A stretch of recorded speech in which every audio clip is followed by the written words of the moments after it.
In a staggering development this afternoon, of course, Federal Treasury announced that $60 billion mistake. Yes, you heard it right. That was $60,000 million in a mistake. But the good news was that it means we're actually $60 billion better off than we thought.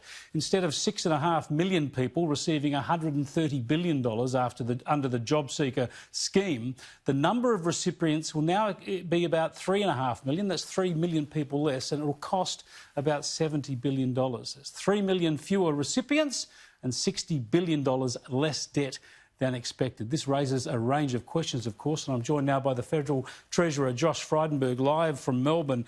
Thanks for joining us, Treasurer. How on earth can Treasury...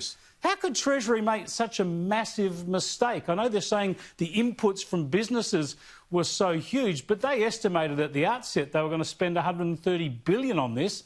Now they're saying it's almost halved.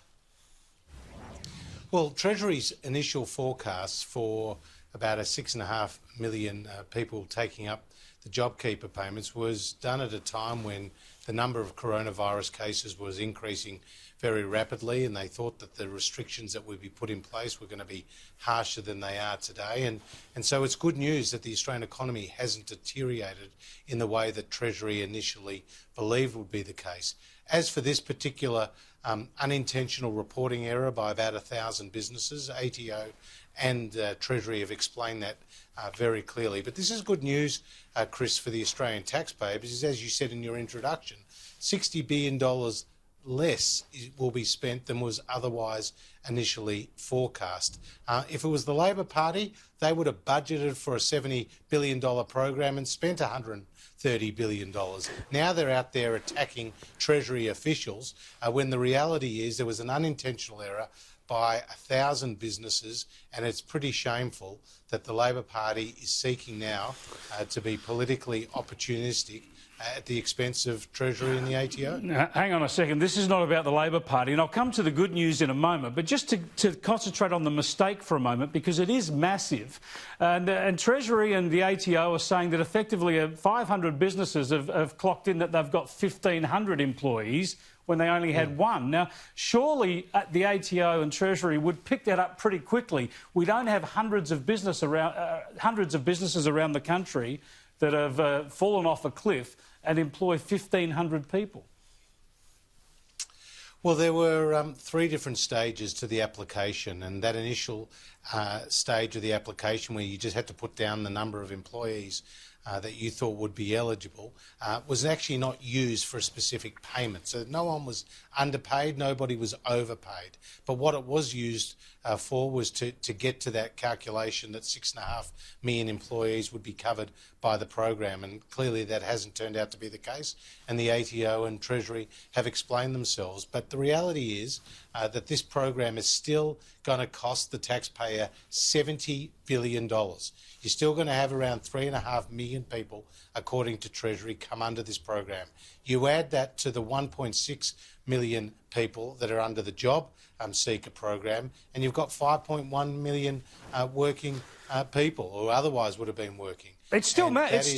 It's still one of the cost. It's still one of the most costly government interventions of all time, the most costly hits to the budget of all time. It's just about half as big as we thought it was 24 hours ago. Just one last question on the actual mistake. When you gave your budget update earlier this month, you were pressed by Labor and other critics to give an estimate as to where the deficit is at now. Now, you resisted that. You didn't give a deficit number. If you'd given a deficit estimate from Treasury a couple of weeks ago, you would have been $60 billion out. Well, again, we obviously update our forecasts at budget time, and also I've said that we'll be making a ministerial. We have made the ministerial statement, but we'll also be providing a further update in June on some of the numbers. But just think of it yesterday. Just yesterday, Treasury was before the COVID committee, a parliamentary committee, and repeated that 6.5 million number. So this has been discovered, this error has been discovered very late in the day, hence that is why there is now this revision to both the cost of the program and of course a revision to the number of people who are covered. It's a very substantial program.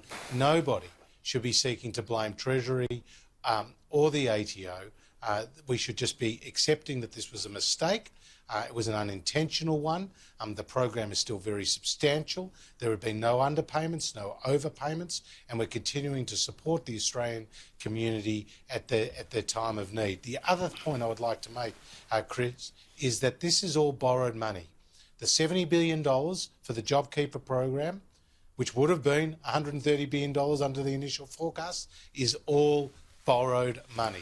So this is good news for the Australian taxpayers. I'll tell you what, you say it's a mistake, and we're used to, especially in difficult times like this, forecasts being not particularly accurate, but this is essentially a 50% error. It's just mind-boggling. But given that it is good news, and as you say, $60 billion less to be spent on the JobKeeper project, you've already got Labor and other groups out there saying you should spend more now. There were some groups of casual workers, university staff as well, that they said should have been included in JobKeeper. Are you going to look at then broadening the scheme to rope in more workers, given that you're actually $60,000 million better off than you thought you were? We're not planning any wholesale changes. We've said all along there will be a review at the 3-month mark, and that will be conducted by Treasury, and any amendments or that need to be made after that will be made as required. But we're not planning on any wholesale changes. Again, this is all borrowed money. This revision in the costing of the program is not an invitation to spend more money. You mentioned the Labor Party. Well, they've never seen a spending proposal that they haven't supported, and they've never seen a tax they haven't wanted to increase. And now they're attacking out there. They're out there today, shamefully attacking the public servants who have worked so hard in this difficult environment during a global pandemic on a very tight time frame. And Labor was given the courtesy of a call by Treasury at the time where the announcement was being made to explain to them the actual challenge that we're confronting here. Jim Chalmers was given a call by Treasury, and now the Labor Party is seeking to be politically opportunistic at a time of real challenge. I think if you're the Labor Party, you're going to have a crack at a $60 billion error, in all fairness. I did promise to let you go, Josh Frydenberg. Just a final question. Can you tell me who told you about this? Can you tell us about the phone call?